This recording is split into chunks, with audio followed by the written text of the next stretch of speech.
Mamanuklaw eh.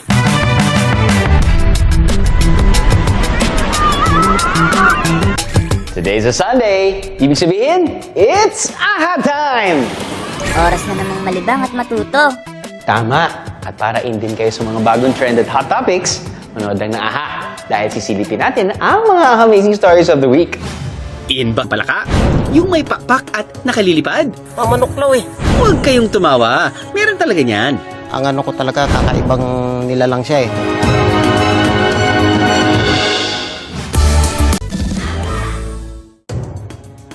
Dito sa Laguna, caught on cam ang parabang palaka na meron daw pakpak. Mamanuklaw eh. Palakang ibon. Lumipad. Posible bang bagong mutant ang palaka na may pakpak? Kakaiba talaga, parang ano talaga. Wala na unang nakita ko, palaka eh. Ano ba sabi, Ibon? Parang uwak naman. So yung nakita ko na yun talaga, kakaiba siya. Ano kayang hayop ang nakunan sa video? Yan ang ating aalamin ngayong umaga.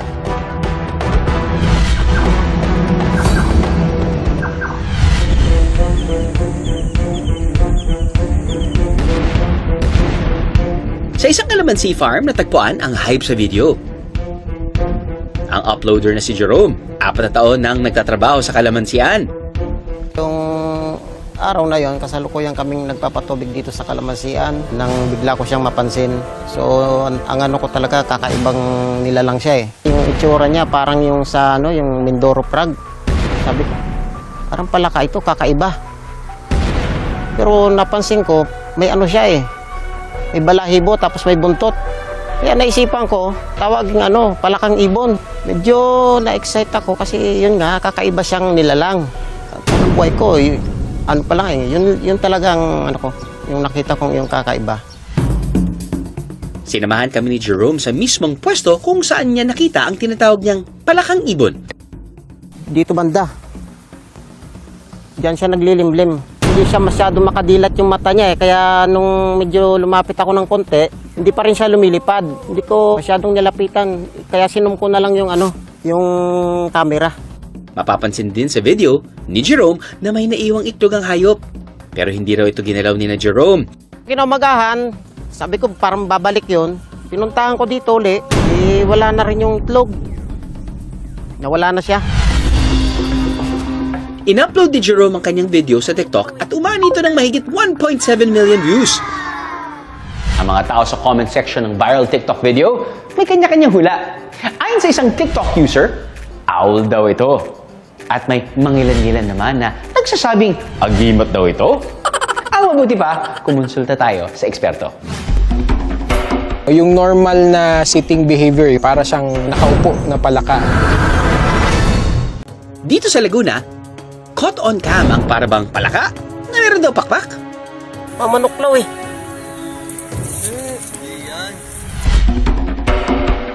Ang nakunang hype sa video, isa raw palang klase ng ibon. At ayon sa mga wild bird photographers na sina Albert at Dalia, ang ibon sa video ay isang Philippine nightjar. Yung normal na sitting behavior, yung perching behavior kasi ng isang nightjar, para siyang nakaupo na palaka. Tsaka medyo pansin na pansinin natin yung mata.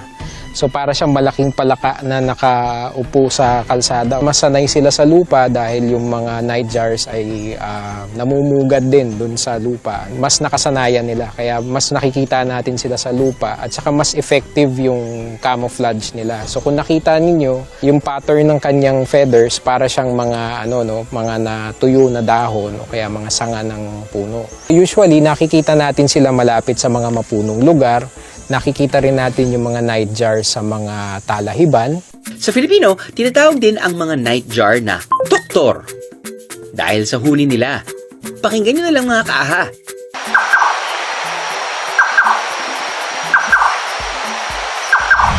Alam niyo bang minsan ay tinatawag ding goat suckers ang mga nightjar dahil madalas silang nakikita na nakapatong sa mga kambing? At may kwento-kwento pa nga na kumukuha raw sila ng gatas ng mga ito. Yay! Pero ang totoo niyan, nagkataon lang na ang mga insekto na nakadapo sa kambing o iba pang farm animals, ang kinakain nila. Kaya ang mga nightjar considered as insectivores dahil panay mga insekto lang ang kinakain nila. Kadalasan silang lumalabas tuwing paglubog ng araw o kapag madilim na sa gabi. Nocturnal kasi ang mga ibon na ito tulad ng owls.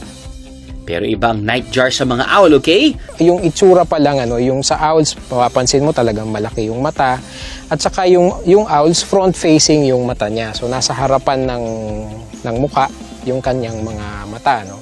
Sa nightjars, medyo nandito sa gilid. Ano nga ba ang dapat gawin kapag nakakita ng unknown animals in the wild? Mas maganda na obserbahan lang natin sila, no? So, pwede naman natin silang kuhanan ng pictures, pwede natin kuhanan ng videos. Pero wag na natin silang gambalain or lapitan or yung lalo na yung huhulihin. Para sa mga wildlife photographer tulad ni na Albert at Dahlia, gumagamit sila ng mga telephoto lens para magmukhang mas malapit ang subject nila. Ang mga lente na ito, dinisenyo talaga para sa long-distance photography. Alam niyo ba nga ang mga nightjar, madalas din daw tumatambay sa mga daan? Marami rin kasing insekto sa daan na pwede nilang kainin. So, minsan, mapapagkamalan mo talaga silang bato or mapapagkakamalan mo silang patay na sanga. So, ang tip ko sa kanila, kapag dumadaan kayo sa mga ganitong kalsada na hindi masyadong dinadaanan ng sasakyan, medyo hinay-hinay lang yung pagmamaneho para hindi natin sila aksidenteng masaktan. Kaya ang aming paalala mga kaaha, ingat-ingat sa daan. Baka ang akala nating bato, isa na palang hayop na naghahanap lang ng hapunan. Aha!